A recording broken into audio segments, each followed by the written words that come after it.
د یونان په سیلاني سیمه ماټي کې د دوشنبه پر ورځ په لګېدلي اور کې د وژل شوو کسانو شمېر شپېتو ته ورسید. بیړنۍ مرسته رسونکو په لارو کې په لسګونو سوځېدلي ګاډي او دا شان مړي موندلي دي. د اور د شدت په اړه یو ځای کس وویل د اور لمبې تر اوبو پورې په موږ پسې وې. څنګه چې مو سمندر ته ودانګل هغه وخت هم لمبو زموږ شاوې راوسېزلې. چارواکي وایي 100 کورونه او 200 ګاډي سوځېدلي دي.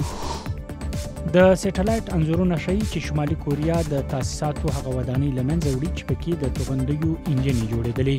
امریکا میشت تینک ټینک د سه‌شنبې پر ورځ ویلي چې دا له ولسمشر ټرمپ سره د سوي ژمنې پوره کولو لومړی ګام دی.